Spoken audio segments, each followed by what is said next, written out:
What's going on, guys? My name is Zach, or the Austere Wizard, and before we get started today in this video, I'd ask you guys to subscribe to my channel if you haven't already. Lots of great stuff coming this week and throughout the rest of the year and into 2014, only a few weeks away. But without further ado, let's jump into the topic for today.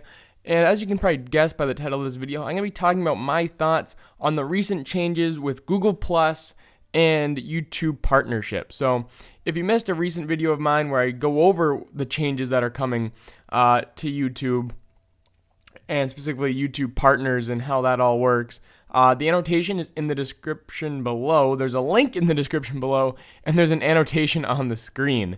Definitely go check that out. Drop a like on it. I thought it was a pretty good video. Lots of good conversation in the comments down below over there. So definitely sound off and share your thoughts about that video as well as this one. And Google Plus, I've tried covering before, but it's just been so much of a mess that it's kind of hard to keep track of. So I'm going to kind of talk about what I think of all of it, because right now I've kind of just been giving you the news side. So I guess we can start off with Google Plus, because that's now the backbone of YouTube. If you don't know, you probably know, because you now have to have a Google Plus account to comment on videos. Now, right off the bat, I think that's terrible. Google Plus and YouTube should be totally separate. You should not need a service to use a completely different service.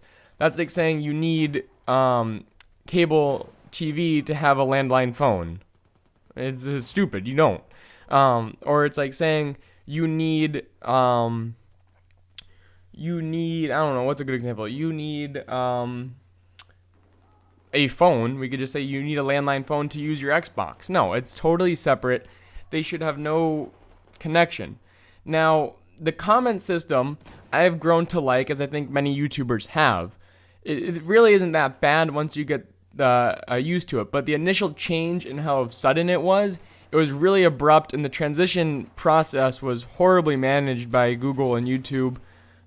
Is just really bad, and Google notoriously has very little support for its users, especially on YouTube, compared to people like Xbox support, where they're on there 24/7 basically, and it's just a great system that they have. So it was a lot of just community helping each other. It was a good shot. It was a good example of how the community is really what it is. It is a community. People were helping each other learn things. I know Beastradamus was putting a lot of time into trying figuring out the ins and outs of Google Plus, and that helped me figure it out. But then I ran into a problem. So it was going well. Okay, I was getting adjusted to it, and then I was trying to figure something out, and then what ended up happening, all my comments got deleted. I was responsible for that, and the reason I had to do that, some of you may have noticed, was I ended up with 3 Google Plus accounts and 3 YouTube accounts, all under my main email and all under the Austere Wizard name.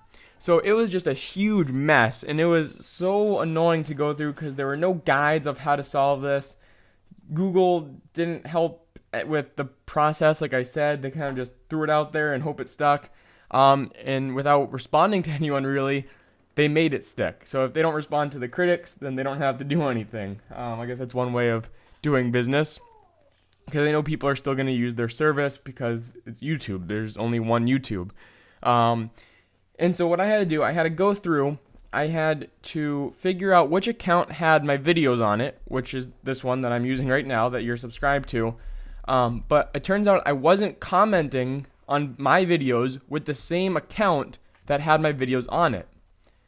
So I deleted the account that I was commenting with and that had no videos. So I deleted one Google Plus and one YouTube account, and that left me with a Google Plus connected to my email and a Google Plus accounted to my channel. And with the Google Plus account that was attached to my email, there was also a channel for that. So technically there is an Austere Wizard channel with Austere Space Wizard, and then there's the Austere Wizard. That is my channel. That's what you guys should subscribe to all the time. Share it with your friends, all that good stuff. So really, there is just a blank Google Plus account. Well, actually, I had been using that Google Plus account previously, but I wasn't able to connect it to my channel with this new change. So I had to make a new Google Plus account that has very little posts, very little followers. I think it's linked in the description, if not on my channel. I'll put it in the description just in case. Definitely go follow me on there. Don't really know why you need to, because Twitter is the best way to stay in touch, especially because sub boxes aren't trustworthy.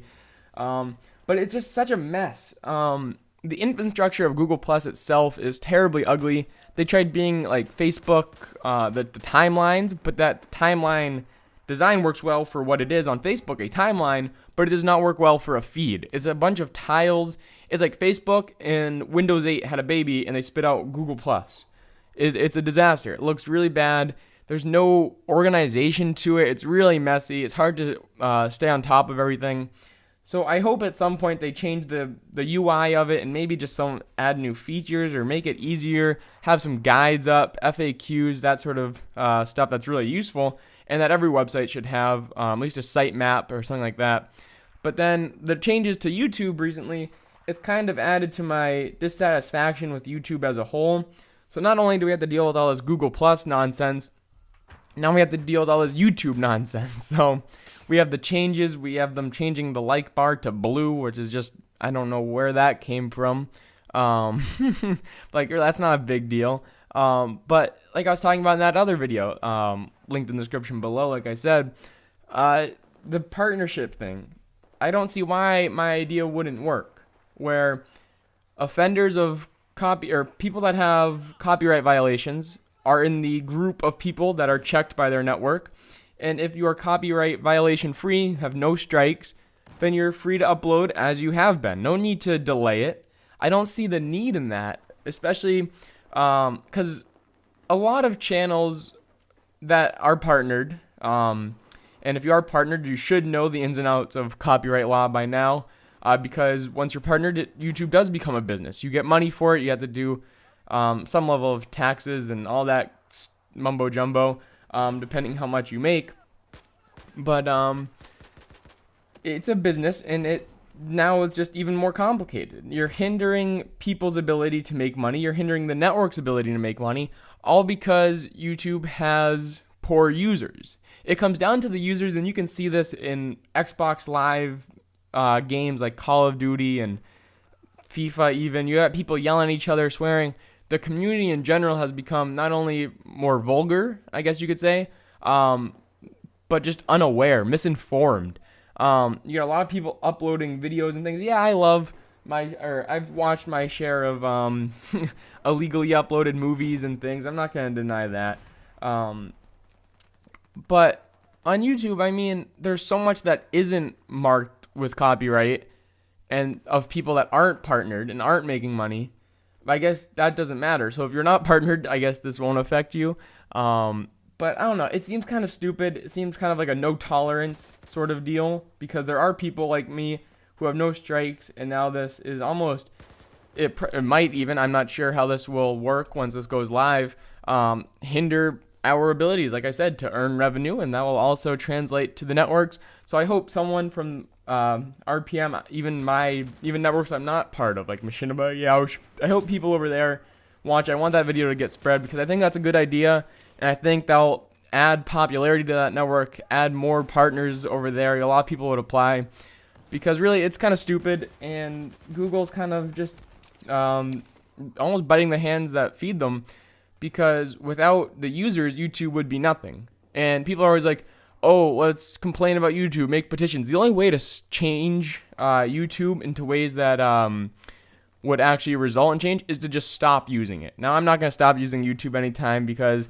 despite Google Plus and despite these changes that are coming up, I don't think it's that bad of a service. I mean, it does have some huge flaws, but I think over time we'll all adjust to them. I think Google and YouTube in general are just looking down the road and seeing where they can make progress, and hoping that people will accept it weeks later, months later, who knows. But I think they're just looking ahead, trying to keep the users' best interests in mind as best they can, even though some of this partnership changes might not be the best idea.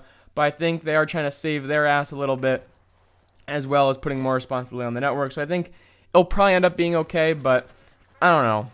That's just me rambling about my thoughts on the current situation of YouTube. Tell me in the comments down below what you think of Google Plus and if you are affected by these YouTube changes with partnerships and all that good stuff, and if this changes your idea about trying to get partnered on YouTube, if that's something you aspire to do.